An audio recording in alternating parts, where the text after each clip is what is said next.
Hola, ahora tenemos un podcast llamado Este caso tiene lugar. Puedes escucharlo buscándolo en la descripción o en los comentarios. Gracias.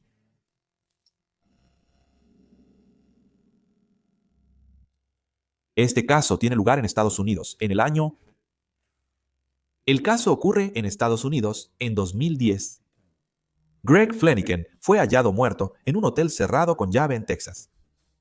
La puerta estaba cerrada desde dentro y nada en la habitación cambió. Parecía haber muerto tranquilamente por causas naturales. No había heridas, ni sangre, ni señales evidentes de violencia en su cuerpo. La policía y los paramédicos inicialmente asumieron que el hombre había sufrido un ataque al corazón, pero una autopsia reveló después lesiones internas catastróficas que ninguna muerte natural podía explicar. Gregorio era un hombre de 55 años de Luisiana. Era agente de tierras y copropietario de una exitosa empresa de arrendamiento con su hermano, asegurando derechos minerales para perforación. Era una cara conocida en Beaumont, Texas, donde las operaciones de su empresa a menudo lo llevaban durante la semana. Cada lunes manejaba hacia el oeste por la Interestatal 10 desde Luisiana hasta Beaumont para trabajar, y cada viernes regresaba a casa conduciendo. Gregorio, conocido por sus hábitos y profesionalismo, seguía una rutina ordenada en hoteles durante viajes de negocios. Después de un largo día, tenía una forma específica de relajarse cada noche en su habitación. Le gustaba poner el aire al máximo y ver televisión con bocadillos. Sus compañeros decían que casi no iba a bares ni socializaba en los viajes. En cambio, prefería pasar noches tranquilas solo, viendo películas o deportes en su habitación. Por lo que dicen, Greg era muy querido y respetado por quienes lo conocían. Tenía fama de ser generoso y amable entre sus amigos y colegas. Un amigo de la infancia dijo que Greg le daría la camisa al Aaron a alguien si la necesitara. Greg, pese a su éxito, siguió humilde y sencillo. Era muy cercano a su familia y profundamente enamorado de su esposa, Susie. Nadie que conociera a Greg podía imaginar que tuviera enemigos o alguna razón para temer por su seguridad. El miércoles 15 de septiembre de 2010, Greg estaba en uno de sus viajes rutinarios de trabajo y se hospedaba en el hotel MCM Elegant en Beaumont. Se registró en la habitación 348. Esa noche, Greg siguió su rutina para relajarse tras el trabajo. Alrededor de las 7, Greg intercambió mensajes y llamó a Susie, como cada noche, para desearle buenas noches desde Texas. Tras colgar, se puso su pijama y se preparó para una noche tranquila. Encendió el aire acondicionado y, como parte de su rutina, colocó una toalla en la cama a modo de bandeja. Sobre ella puso su cenicero, cigarrillos, encendedor, control remoto, celular y chocolate. Pero Greg también quería palomitas. En algún momento puso una bolsa de palomitas de maíz para microondas en el microondas de la habitación como botana. Sin embargo, este es un punto importante. El microondas disparó el interruptor de circuito de la habitación y causó un breve corte de energía en esa sección del hotel, incluyendo la habitación de al lado. Greg entonces llamó a la recepción para reportar el corte de energía, admitiendo que probablemente fue su palomitas de maíz lo que quemó el fusible. Un trabajador de mantenimiento reinició el interruptor y restauró la energía en las habitaciones. Greg se disculpó con el hombre de mantenimiento por las molestias y las luces y la televisión se encendieron de nuevo en la habitación 348. Los huéspedes de la habitación 349 también recuperaron la energía tras una breve interrupción. Una vez que se resolvió este pequeño incidente, nada más pareció fuera de lo común esa noche. Gregorio regresó a su cama y continuó viendo su película. En la habitación, al otro lado de su pared, la habitación 349, un grupo de trabajadores foráneos se había reunido para beber y ver deportes en la televisión. Según cuentan después, solo bebían y se relajaban sin interactuar con Gregorio. Hasta donde se sabía, no hubo confrontaciones ni disturbios esa noche en el piso. Gregorio parecía seguro en su habitación de hotel cerrada con llave, disfrutando de una noche tranquila solo. Pero al día siguiente, Gregorio no fue a la oficina donde debía estar. Esto alarmó a sus compañeros, ya que Gregorio era conocido por ser confiable y hacer llamadas matutinas de rutina. Además, Susie tampoco había recibido su llamada matutina habitual de Gregorio, lo que aumentó la preocupación. Los colegas intentaron llamarlo, pero Gregorio no contestó el teléfono, así que decidieron ir ellos mismos al hotel para ver cómo estaba.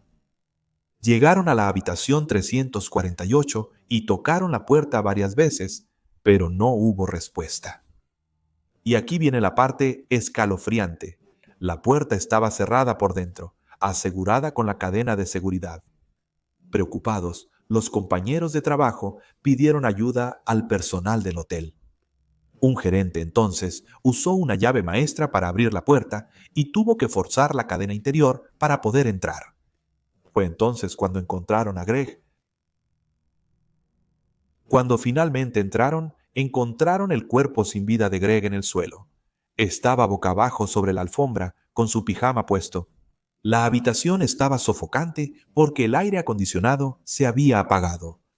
Cuando encontraron a Greg, su piel ya era gris azulada. También había una mancha húmeda alrededor de la entrepierna de su pijama, lo cual a veces ocurre cuando una persona muere repentinamente. También tenía un cigarro todavía entre los dedos, que se había consumido hasta la colilla. Fuera de esto, nada parecía estar obviamente mal. La habitación seguía intacta, sin daños ni saqueos. Encontraron su cartera en sus jeans con más de $1,000 en efectivo. Su reloj y sus pertenencias personales estaban todas presentes y sin tocar. La puerta estaba cerrada con llave desde dentro y nadie oyó alboroto. Para los oficiales de policía y los paramédicos en la escena, parecía que esto podría haber sido una trágica muerte natural. Sin embargo, se equivocaron. Scott Apple, un detective veterano de la policía de Beaumont, llegó para investigar. El detective inicialmente no vio nada que indicara juego sucio y sospechó que Greg podría haber muerto de un ataque al corazón o un derrame cerebral. Incluso les dijo a algunos huéspedes de las habitaciones vecinas que parecía una muerte por causas naturales. Sin embargo, siguiendo el procedimiento estándar, se ordenó una autopsia para determinar la causa oficial de muerte. El cuerpo de Greg fue trasladado a una oficina médica para un examen post-mortem más tarde ese mismo día. Al principio, el examen externo del cuerpo no reveló mucho. Eso fue hasta que el doctor encontró algo realmente desconcertante. Una pequeña laceración de media pulgada en el escroto de Greg. La zona escrotal estaba hinchada, descolorida y tenía algo de líquido en el corte. También había moretones que se extendían por la ingle y cruzaban la cadera. Parecía que Greg había recibido un golpe extremadamente fuerte en la ingle con algo. El doctor siguió la autopsia y descubrió varias lesiones internas que lo dejaron atónito. Cuando abrió el torso, encontró una cantidad significativa de sangrado interno en la cavidad abdominal. Partes de los intestinos de Greg estaban desgarradas y había pequeñas laceraciones en el estómago y el hígado. 2 de sus costillas estaban rotas y tenía un agujero en el corazón. El daño en el cuerpo de Greg era similar al que un doctor vería en un grave accidente automovilístico o en alguien aplastado por maquinaria pesada. Sin embargo, el cuerpo de Greg no tenía traumas externos, salvo el corte en el escroto. El doctor opinó que estas lesiones no pudieron ocurrir solas. Determinó que la muerte fue homicidio por traumatismo contundente de origen desconocido. Estos hallazgos tomaron a todos por sorpresa, porque la escena no tenía nada que indicara un ataque violento. El detective llamó al doctor tan pronto como escuchó los resultados de la autopsia, pidiéndole algún tipo de explicación. El doctor afirmó que el daño interno de Gregorio era tan grave como en muertes de alto impacto y claramente no era natural. Y con esto, el caso se convirtió en una investigación oficial de asesinato. Sin embargo, La policía no tenía sospechosos inmediatos ni una idea clara de qué había matado a Gregorio dentro de una habitación cerrada. Durante meses, el misterio aumentó mientras los investigadores buscaban pistas. Este caso era muy raro en Beaumont, ciudad donde normalmente los homicidios tenían motivos claros. El detective Apple tenía una víctima con graves lesiones internas, sin testigos, sospechosos ni evidencia en la escena del crimen. Reconstruyó metódicamente el último día de Greg y entrevistó a todos los que pudieran tener información. En los días posteriores a la autopsia, la policía investigó todas las posibilidades, por improbables que fueran. Hablaron con los colegas y amigos de Greg, pero no encontraron enemigos ni conflictos en la vida de Greg. También investigaron al trabajador de mantenimiento que reportó el corte de energía porque tenía antecedentes penales. Sin embargo, esta pista no sirvió. Otra teoría se enfocó en quienes se hospedaban en la habitación 349 justo al lado de Greg. El detective se enteró del incidente de las palomitas de maíz y el corte de energía, y se preguntó si esto pudo haber causado algún tipo de intercambio desagradable o una discusión entre las dos habitaciones. Consideró si esto pudo haberse convertido en una pelea física en el pasillo, y que Greg pudo haber sido golpeado gravemente y luego regresado a su habitación de hotel y colapsado. De ahí que la puerta estuviera cerrada con llave. Era un poco descabellado, pero el detective lo investigó. Interrogó a los hombres en la habitación 349 varias veces, pero todos insistieron en que no habían visto ni escuchado nada fuera de lo común. Y para principios de 2011, el caso no estaba más cerca de resolverse. Sin embargo, la viuda de Greg, Susie, se frustraba más con los meses sin respuestas. Ella se negó a dejar que el caso de su esposo cayera en el olvido, así que tomó el asunto en sus propias manos. Susie contrató al investigador privado Ken. Ken le dio un nuevo vistazo a lo que le había pasado a Greg. Era exdetective de la policía y agente de la Administración de Control de Drogas, conocido por resolver casos difíciles, decidido a aclarar este misterio. En la primavera de 2011, Ken viajó a Beaumont y se unió al detective Apple. Juntos revisaron las pruebas. Recorrieron la habitación 348, reconstruyendo la secuencia de eventos lo mejor que pudieron. Mientras examinaba la habitación del hotel, el ojo de Brennan notó algo a lo que nadie le había prestado mucha atención antes. En la pared entre las habitaciones 348 y 349, Brennan notó una imperfección fingida. Era una pequeña hendidura redonda en la pared, tan sutil y diminuta que era fácil ignorarla si no la buscabas con atención. Ambos notaron que podría ser un agujero de bala, o al menos evidencia de uno. El pequeño agujero en la pared no fue evidente en la investigación inicial, quizá por la poca luz o porque se pasó por alto en un caso que parecía natural. Inmediatamente fueron a la habitación 349 para examinar la misma pared desde el otro lado, y efectivamente, en la habitación 349 encontraron un agujero correspondiente. Sin embargo, el agujero había sido parchado apresuradamente, rellenado con algún tipo de sustancia blanca que desde entonces se había secado. Parecía que alguien había usado pasta de dientes para tapar un agujero en la pared. Este fue el momento eureka en la investigación. El detective y el investigador privado notaron que probablemente una bala atravesó la pared hacia la habitación 348 la noche en que Greg murió. La trayectoria coincidía casi con donde Greg habría estado. Todas las pruebas desconcertantes ya tenían sentido. La fuerza penetrante que mató a Greg fue una bala. La pequeña laceración en su escroto era la entrada de la bala que atravesó su cuerpo. Debido a que la piel del escroto es suave y flexible, el pequeño orificio de bala en realidad se cerró solo después de su muerte, haciéndolo casi invisible para el forense a simple vista. Con esta información, el Dr. Brown revisó la autopsia y confirmó que las lesiones internas probablemente fueron causadas por una bala. La bala entró por la ingle, subió por los órganos abdominales, rebotó en una costilla y desgarró su corazón. Con este nuevo entendimiento, los investigadores centraron toda su atención en los hombres que habían estado en la habitación 349.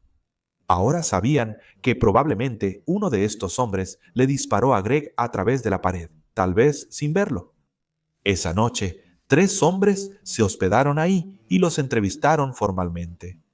Estos hombres son Lance Muller, Trent Pisano y Tim Steinmetz. Al principio, los 3 mantuvieron sus historias originales de que nada inusual ocurrió esa noche. Entonces los investigadores aumentaron la presión. Advirtieron a los hombres que mentirle a la policía era un delito grave y que había cada vez más pruebas de que se había disparado un arma esa noche. Después de algunas discusiones tensas, uno de los hombres finalmente cedió y decidió decir la verdad. Tim Steinmetz finalmente admitió que antes no fueron honestos. Confesó que la noche del 15 de septiembre, efectivamente, habían estado bebiendo en la habitación 349 y las cosas se salieron de control. Según Tim, su compañero presumía un arma en el cuarto del hotel. Resultó que Lance Muller, uno de los otros hombres, había traído consigo una pistola de 9 milímetros en el viaje. Los hombres habían terminado su trabajo por el día y estaban relajándose en la habitación con unas cervezas cuando Lance decidió hacer una especie de demostración con su nueva pistola. Ya borracho, Lance empezó a fingir que era un pistolero del viejo oeste con su pistola de 9 milímetros, girándola y hasta apuntando a sus amigos en broma. Los otros hombres le gritaron que se detuviera y que tuviera cuidado. Y en medio de este juego, el arma se disparó de repente. Una bala salió disparada del cañón, atravesó la pared de la habitación 349 y entró en la habitación contigua. En ese momento, sin que ellos lo supieran, la bala hirió a Greg tras la pared. Afirmaron que no oyeron gritos ni ruidos de la habitación 348. Tim y Trent se quedaron en shock, mientras Lance inmediatamente empezó a entrar en pánico por lo que había hecho. Lance, asustado, cubrió el agujero en la pared con pasta de dientes y escondió la pistola en su camioneta afuera. Al ver a la policía afuera del cuarto 348 y el cuerpo de Greg en una camilla la mañana siguiente, los hombres supieron que su peor temor se había cumplido. Aterrados por las consecuencias, acordaron en ese momento guardar silencio y mantener su versión de los hechos. Durante muchos meses, su mentira se sostuvo y el crimen permaneció sin resolverse. Pero ahora, la verdad finalmente había salido a la luz. Con esta confesión y la evidencia física, los detectives finalmente habían resuelto el caso. En junio de 2011, se emitió en Texas una orden de arresto contra Lance por homicidio involuntario. La policía en Wisconsin localizó a su electricista de 48 años y lo detuvo aproximadamente 9 meses después de la muerte de Greg. Tras mucha incertidumbre, los investigadores finalmente dieron a Susie y a la familia de Greg las respuestas que buscaban. Lance, electricista de mediana edad del Alto Medio Oeste, llegó a Texas por trabajo. En el momento del incidente, Lance tenía 47 años y no tenía antecedentes de comportamiento violento. Sin embargo, Lance sí tenía antecedentes de problemas con el alcohol y mal juicio cuando bebía. Se supo que Lance tenía varios arrestos previos por conducir ebrio. La noche que Greg murió, Lance mezcló alcohol y presumió su arma, lo que resultó mortal. Sin embargo, Lance eligió encubrir lo que había hecho en lugar de confesarlo. Ocultó la pistola, primero en su camioneta y luego, según informes, en una caja fuerte de su abogado para deshacerse de las pruebas. Él y sus compañeros de trabajo acordaron en silencio no mencionar el disparo a nadie en el hotel. Salieron de Beaumont tras terminar su trabajo, esperando que la muerte fuera vista como inexplicable y dejando a la familia de Greg con la duda de lo que realmente ocurrió. Se dice que Lance estaba sorprendido, pero aliviado cuando la autopsia inicial no identificó un disparo. Se convenció de que nunca lo atraparían. Aunque Tim confesó y la evidencia de la bala era clara, Lance seguía sin aceptar la responsabilidad. En una llamada telefónica grabada que la policía organizó entre Tim y Lance, Lance expresó su incredulidad de que su disparo realmente hubiera matado a alguien, señalando que el forense no había encontrado una bala al principio. Pero una vez que toda la verdad salió a la luz, Lance ya no pudo esconderse de las consecuencias. Le mostraron a Lance el informe de la segunda autopsia, donde encontraron la bala alojada en el pecho de Greg. Después de su arresto, Lance fue extraditado a Texas y registrado en la cárcel del condado de Jefferson para esperar su juicio. El juicio comenzó el 25 de septiembre de 2012. Lance aceptó un acuerdo de culpabilidad y no se opuso al cargo de homicidio involuntario. Al no impugnar, aceptó la responsabilidad por la muerte de Greg, sin admitir intención deliberada. A cambio, el caso no pasó por un juicio completo con jurado y la sentencia quedó en manos del juez. En la audiencia de sentencia en octubre de 2012, la familia de Greg, incluida Susie, estuvo presente para dar declaraciones de impacto a la víctima. Susie se acercó y se dirigió a Lance cara a cara en la sala del tribunal. Ella dijo: «Tú nunca habrías dicho la verdad por ti mismo. No planeabas matar a Greg, pero lo hiciste con tus mentiras y actos egoístas para ocultarlo. Viste cómo se llevaban su cuerpo en una bolsa y sabías que lo habías matado. Has encontrado a tu igual. Habría pasado el resto de mi vida buscándote y te encontré». Más allá de una breve disculpa, Lance no dijo mucho durante el juicio, así que el juez procedió a sentenciar a Lance a 10 años de prisión. La sentencia máxima posible era de 20 años, lo que significa que Lance recibió aproximadamente la mitad del tiempo. Por ley, Lance debe cumplir mínimo 5 años antes de poder acceder a la libertad condicional. Cuando se anunció la sentencia, los observadores notaron que Lance parecía estar atónito por la cantidad de tiempo que le dieron. Susie comentó que parecía sorprendido, pero como dijo conmovedoramente, no tanto como Greg en sus últimos momentos. La familia de Greg obtuvo respuestas y justicia. Susie volvió a casa tras el juicio, segura de haber cumplido su promesa de hallar al asesino de su esposo. Desde entonces, el caso se ha convertido en una advertencia sobre cómo un momento de comportamiento imprudente puede destruir vidas. Lance fue liberado en 2022 tras cumplir su condena. Había pasado aproximadamente una década tras las rejas por el asesinato de Greg. Por todas las indicaciones, Lance regresó a Wisconsin después de su liberación y ha mantenido un perfil bajo desde entonces. Sin embargo, para los seres queridos de Greg, el impacto de su muerte durará toda la vida. Pero han encontrado algo de consuelo al saber exactamente qué le pasó a Greg y al final se logró que alguien rindiera cuentas.